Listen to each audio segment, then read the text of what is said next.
You can't wait for someone to give you a platform anymore. The platform is you.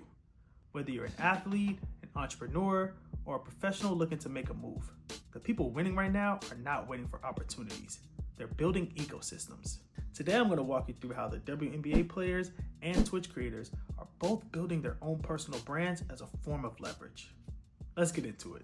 Now, what makes this WNBA negotiation very different from all the other negotiations we've seen in professional sports is that these players have real leverage.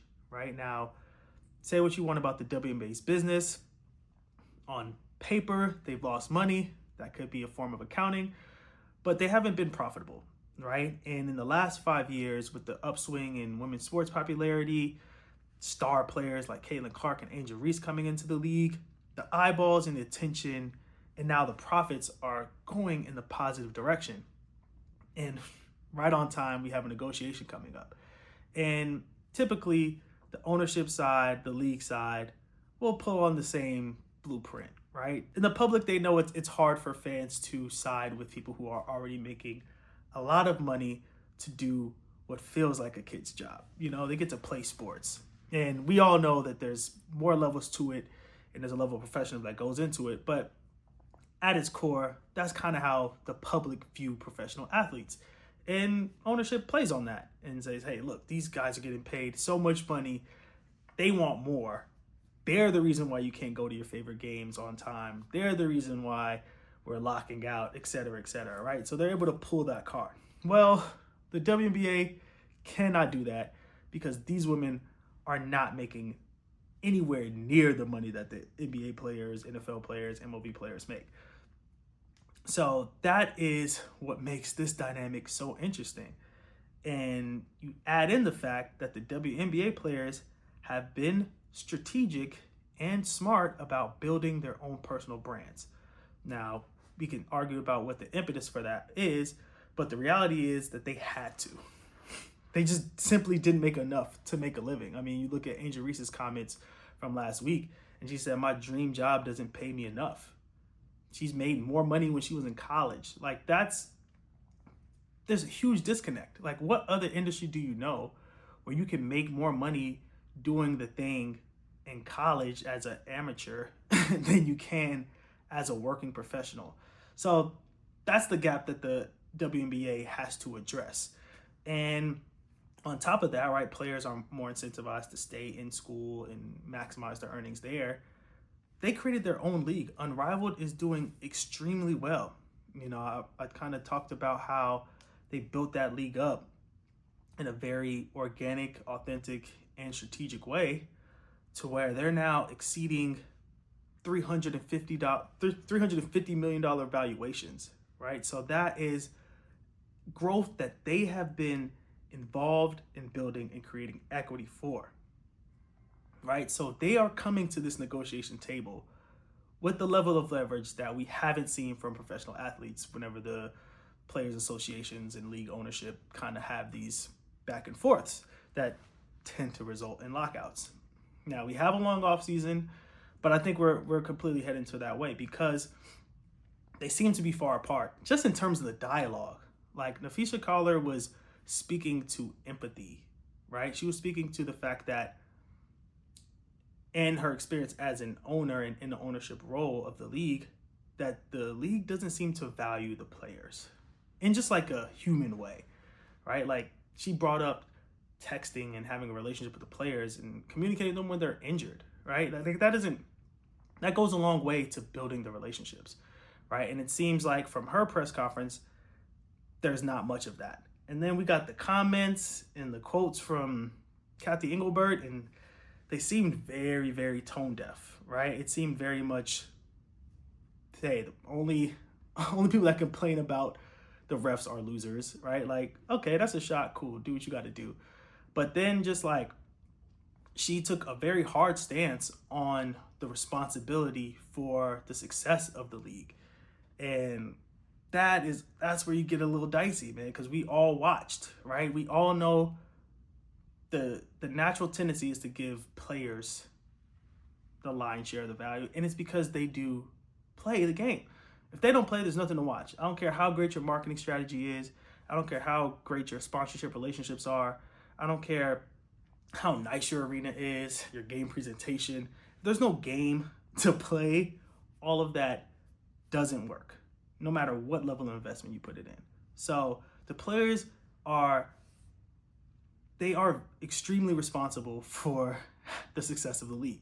Right now, what they do on the back end can make or break the league. I think the prior leadership didn't value the WNBA properly, and so this team that's in place now does deserve a lot of credit for kind of bolstering up and building a strong foundation for the league to build up. But you can't have one without the other, and I think that's where this is going to get fun, because the WNBA players have never fully relied on the WNBA for their success and their financial success, at least. And now they have local alternatives, right? 3-on-3 Unrivaled isn't exactly the same, and there's a limit to how many players can go over there.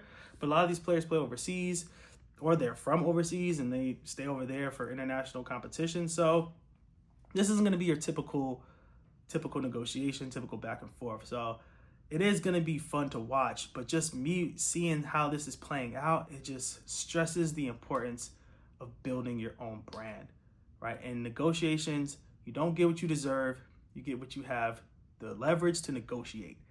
And these players, because of the brands they built, are coming in with a ton of leverage. They're coming with their hands out to some extent, but it's not because they absolutely need this. You know, they have these other vehicles, they have these other mediums. They're making sponsorship dollars off the court. So it's going to be interesting, but it just goes to show, if you want to create your own opportunities and engage in conversations on a different level, you got to build your brands. It's paramount. So shout out to the WNBA players who have done that. I'm excited to see how this conversation goes. We got the WNBA finals going on, but that lockout is definitely coming. But I think the players will be better off for it in the end, because they got the same level of stomach in this situation. So just something to watch out for.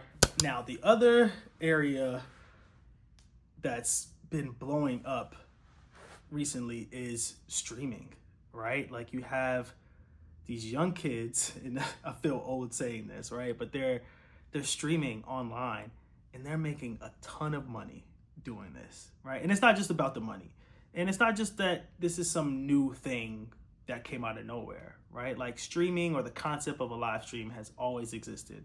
Even more recently, we've seen, like, during the pandemic, these Instagram lives, whether it was DJ D Nice and Club Quarantine, or the versus battles that popped up and kept us all engaged and connected during a time when we were very isolated. Like, live stream has a communal aspect to it. And if you want to take it even a step further back, you know, there's always been these kind of live stream telethons that would happen over broadcast TV. Most famously was the one where your boy Kanye West told George Bush, "You don't care about black people." But, you know, that was another live moment that everybody was engaged with. Everybody was watching. So live streams, live events, obviously, are nothing new. But it's the way in which streamers are engaging with the audience that is, like, very telling in a personal brand storytelling, right? And you have Kai Cenat, who does this larger than life, epic Mafia-thon 30-day stream. So he is on stream for 30 days and 30 nights with the goal to get 1 million live subscribers on Twitch. Now, Twitch is not like most social media that has a free component. You have to pay to subscribe. So when he has 1 million people subscribe to him, he has at least everyone in there paying $5 to watch him. So the money and the pocket watching is already off the charts. But what is dope about this is how, through this consistent streaming, right, he is able to build a level of connection that is so true and so authentic with the audience, because 24 hours a day, you can't hide. Nobody acts that well. You know what I'm saying? Like, your true self will come out eventually, and people are either going to support, deny, rock with you, hate you, whatever. Like, it's gonna come to light in that time, and you have such a a solid foundation for people to engage with. And so when you go on a 30-day marathon of doing this, right? This is now the third one. So people know what to expect. And he's built this world and he's built this brand so strong that everybody wants a piece. I mean, everybody, celebrities pulling up. Kim Kardashian was there around the time she's like debuting the Nike Skims line. You have Marlon Wayans coming in to promote his Him movie. You got Lotto and Ice Spice, Mariah Carey promoting music. You got LeBron James pulling up when he's missing practice. He's missing practice and he's coming on Kai's stream and dropping motivational gems. Like, this is the place to be. Kevin Hart, Drewski, like that trio, I already know they got some big stuff planned because it's so funny, it's so organic, and now becoming iconic. And then they had the On the Radar freestyle booth where they're bringing in rappers and musicians and to freestyle. And you got guys like Chris Patrick, who had such a groundbreaking freestyle over Man at the Garden that it's now on Kendrick's radar. And then you have the flip side where Absol kind of stumbled, and you know that's a little demerit on his end too now. So, but in all, like, that's raw, like that's live, that's unfiltered. Like, so you're just creating this atmosphere that everybody wants to come in, and all these brands are promoting and sending product and finding their way into these streams. So you don't get that by just sitting at home, you know, waiting for somebody to bless you because you've done all this great work. Like, it's not realistic. You got to show the work. You got to build the brand, build the ecosystem, build your own world. And now people see how they can come into it. That is the difference. When you build your world, people see how they can engage with you versus just living in this, hey, I'll do whatever you want. Sounds good, but nobody actually wants to work with somebody who's willing to do whatever you want. You sound desperate. Have a plan. Have your own world that you've built, that you feel great about, that you know engages, supports, and is tied to your personal belief and your values. And people will rock with that and they want to be a part of that. Now, Kai Cenat is one of the biggest streamers doing it, but he's not the only one. And ISOSpeed also is showing how you can take this thing to new heights when you build your audience. He just debuted his new show, Speed Goes Pro, with a huge LA premiere event at the Coliseum. A bunch of stars showed up.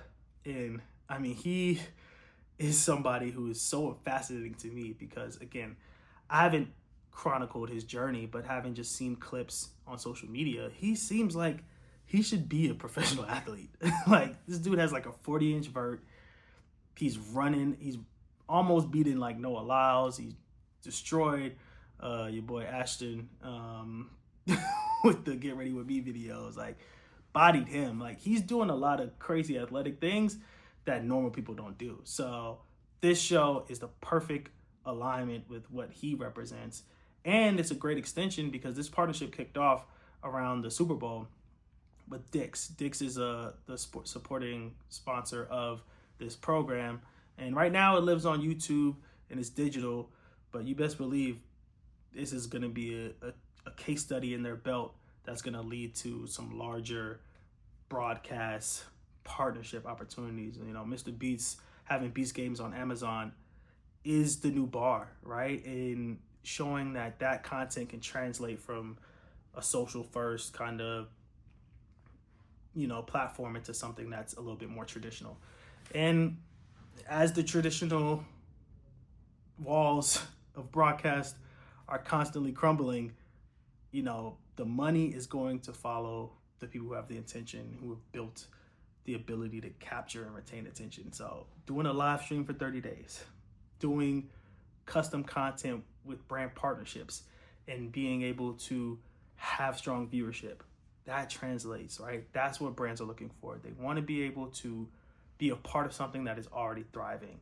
Not too many brands are going to want to come in at the ground floor. So it's on you to build your personal brand, build your ecosystem, build your way of doing things, and invite others to come in. That's how you get authentic collaborations. That's how you always show up in the partnership as opposed to you just being a salesman. You can't just come in the game and be a pitchman.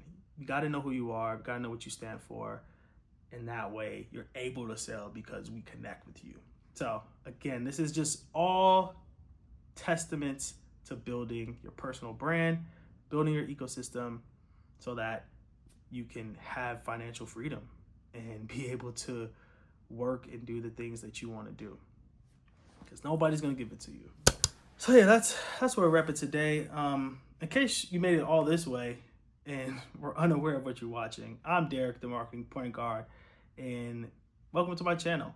Here, I like to break down the current trending events in marketing and sports and culture and show you how you can apply them to building your own brand, whether it's a personal brand or a business or service that you already provide, and taking these tips, applying them to yours in your situation so that you can grow. And as a point guard, I just want to help you win. And I love talking about these things. So if you made it this far, let me get a W in the chat. Just crossed over 600 subscribers recently. Really hoping to get to 1,000 by the end of the year. It's a big goal. So like, comment, share, and of course, subscribe if you haven't already. Thank y'all for tuning in, and I'll catch you on the next one. Peace.